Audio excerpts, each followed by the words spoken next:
Hi എല്ലാവർക്കും നമസ്കാരം. ഇനി നമുക്കൊരു ടേസ്റ്റി അവലപ്പത്തിൻ്റെ റെസിപ്പി നോക്കിയാലോ. തേങ്ങയൊന്നും ചേർക്കാൻ നല്ല സോഫ്റ്റ് ആയിട്ടുള്ള അവലപ്പത്തിൻ്റെ റെസിപ്പിയാണ്. അപ്പോൾ റെസിപ്പിയിലേക്ക് പോയാലോ. അതിനായിട്ട് ആദ്യം തന്നെ വൈറ്റ് അവൽ നമുക്കൊരു ബൗളിലേക്ക് ഇട്ട് കൊടുക്കാം. ഇതൊന്ന് കുതിർത്തെടുക്കണം. അതിനുവേണ്ടി അതേ സെയിം കപ്പിൽ തന്നെ കുറച്ച് വെള്ളം കൂടെ ചേർത്ത് നന്നായിട്ടൊന്ന് മിക്സ് ചെയ്തെടുത്ത ശേഷം നമുക്കിത് ക്ലോസ് ചെയ്ത് വെച്ച് ഒരു 30 മിനിറ്റ് മാറ്റി വെക്കണം. 30 മിനിറ്റിന് ശേഷം അവലൊക്കെ നന്നായിട്ട് കുതിർന്നു വന്നിട്ടുണ്ട്. ഇനി നമുക്കിതിലേക്ക് അരിപ്പൊടി ചേർത്ത് കൊടുക്കാം. വറുത്തിട്ടുള്ള അരിപ്പൊടിയാണ്, നല്ല നൈസായിട്ടുള്ള. അപ്പോൾ ഇൻഗ്രീഡിയൻസിൻ്റെ ലിസ്റ്റ് ഞാൻ ഡിസ്ക്രിപ്ഷൻ ബോക്സിൽ മെൻഷൻ ചെയ്തിട്ടുണ്ട്. ഇനി ഇതിലേക്ക് ആവശ്യത്തിനുള്ള പഞ്ചസാര ചേർത്ത് കൊടുക്കാം. പഞ്ചസാര എന്തായാലും ചേർത്ത് കൊടുക്കണം, എന്നാലേ ഈസ്റ്റ് ആക്ടിവേറ്റ് ആകത്തുള്ളൂ. ഇതിലേക്ക് നമുക്ക് ആവശ്യത്തിനുള്ള ഉപ്പ് കൂടെ ചേർത്ത് കൊടുക്കാം. ഇനി ഇതിലേക്ക് നമുക്ക് ഇൻസ്റ്റൻറ്റ് ഈസ്റ്റ് കൂടെ ചേർത്ത് കൊടുക്കാം. ആവശ്യത്തിനുള്ള വെള്ളം കൂടെ ചേർത്ത് കൊടുക്കാം. ഇതുപോലെ നമുക്ക് എല്ലാം കൂടെ നന്നായിട്ടൊന്ന് മിക്സ് ചെയ്ത് കൊടുക്കാം. ഇങ്ങനെ മിക്സ് ചെയ്തെടുക്കുന്നതിൻ്റെ എല്ലാം കൂടെ കട്ടകൾ ഉടഞ്ഞു കിട്ടാനായിട്ടാണ്. അല്ലെങ്കിൽ മിക്സിയുടെ ജാറിലിട്ട് ബ്ലെൻഡ് ചെയ്തെടുക്കാം. ചിലപ്പം എല്ലാം കൂടെ നന്നായിട്ട് മിക്സ് ആയി കിട്ടത്തില്ല.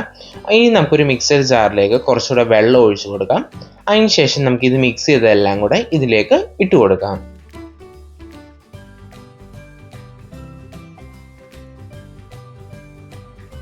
മിക്സഡ് ജാറിലേക്ക് ഞാനിപ്പം എല്ലാം ഇട്ട് കൊടുത്തിട്ടുണ്ട്. ഇനി ഇത് നല്ല ഫൈൻ പേസ്റ്റ് ആയിട്ടൊന്ന് അരച്ചെടുക്കണം.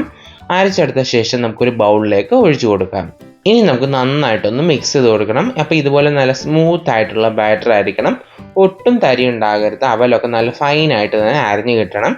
അപ്പോൾ ഇതുപോലെ നമുക്ക് ഒരു 5 മിനിറ്റ് നന്നായിട്ടൊന്ന് മിക്സ് ചെയ്ത് കൊടുക്കണം. ഇതുപോലെ ഒരു 5 മിനിറ്റ് നന്നായിട്ടൊന്ന് ബീറ്റ് ചെയ്ത് കൊടുക്കണം. അപ്പം മാവ് പെട്ടെന്ന് തന്നെ ഫെർമെൻ്റ് ആയി കിട്ടും. അപ്പോൾ ഇതാണ് കേട്ടോ നമ്മുടെ ബാറ്ററിൻ്റെ ഒരു കൺസിസ്റ്റൻസി എന്ന് പറയുന്നത്.